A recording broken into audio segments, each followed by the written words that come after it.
On Monday, Texas Attorney General Ken Paxton will visit the Rose City. It's part of a statewide tour where he will visit districts where state representatives who say they will stray away from the party and back Dustin Burrows over the Texas GOP-backed David Cook. In a statement, Paxton said this tour is about accountability, adding Texans deserve leadership that reflects their values, saying there is still time for these incumbents to make the right decision.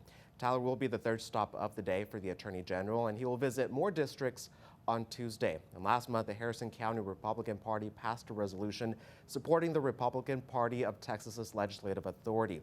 The resolution criticizes Republican Speaker Dade Phelan for appointing 9 Democrats to the chair committees during the 80th legislative session, despite overwhelming Republican voter support against the practice. Now, the party has urged newly re-elected District 7 Representative Jay Dean to align with GOP priorities or risk potential censure if the votes for Burrows to be the next House Speaker. Representative Jay Dean joins us now to talk more about the House Speaker race. Thank you so much for joining us. And first off, in just over a week, state lawmakers will return to the state's capital for the 89th legislative session, and members of the House are still split on who will lead the chamber next session. First off, Representative, who will you be voting for to be the next Texas House Speaker, and why? I'm going to be supporting Representative Dustin Burrows. Number of reasons. Number one, my primary responsibility is to the 200,000 people of House District 7. I've done a thorough review of both candidates. And in my opinion, Representative Burrows is more of a rural person, a rural representative from the Panhandle area.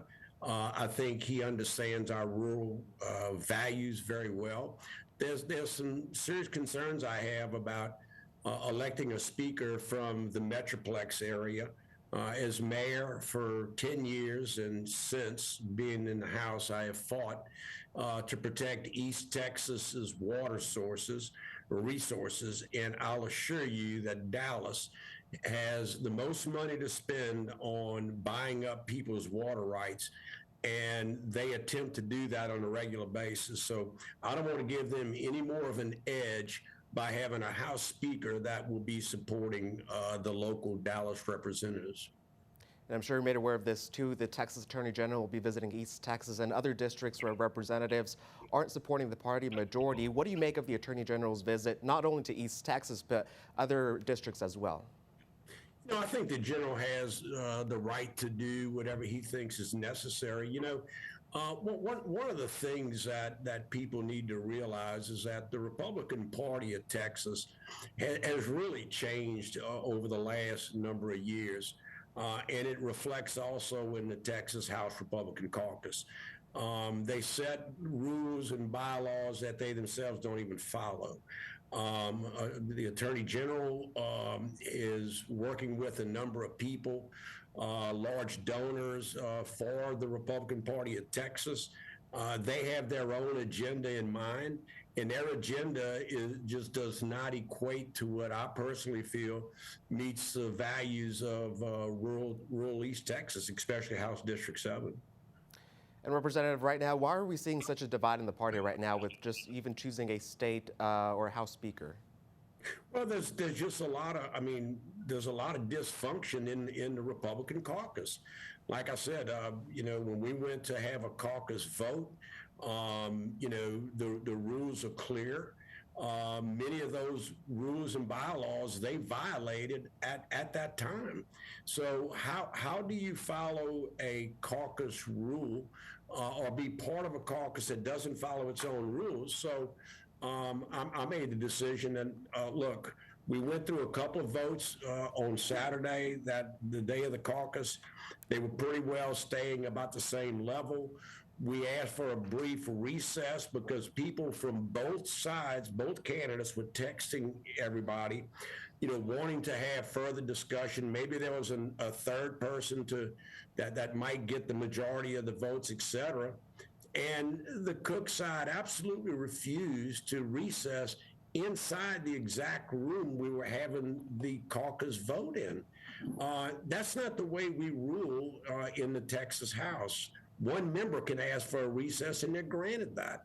So if that was the way that they were going to operate just in a caucus vote, I can only imagine what that would be like on the floor. We have a lot of great conservative issues we're going to be addressing, and we need to bring people together in the party, in the House, Republicans especially, sooner than later. And I personally intend to work very hard trying to bring people together. And Representative, obviously, we know this is a topic we've been talking about for a couple of weeks and months now. If Republicans can't decide on a House Speaker, what does this say about the party and the unity moving forward for any legislative agendas that may be upcoming for this next legislative session?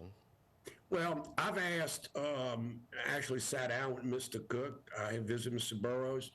I would sure like to see someone be a statesman here and say, you know, for the good of the party, for the good of the people of Texas, and most importantly, and equally importantly, is for the institution of the House. Let's get together. Let's work together. You know, in Mr. Cook's case, he's a young guy that's only in his second session. He has big aspirations, which I explained to him, but he does not have the experience at this point that Dustin Burrows has to help us work through the process of the House. Dustin is a seasoned veteran. He's chaired two of the most important committees in the House. He's been super active and very aggressive on property tax relief, which again is going to be another big issue.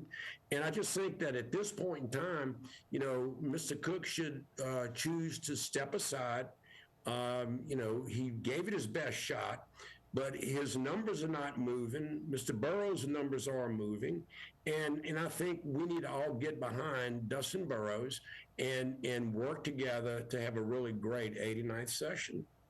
And what does this say about the Republican legislator moving forward when it comes to new bills that will come in the legislative session? If there's a party divided now, how does the Republican Party need to unite to move those bills that will be put in place in the next legislative session?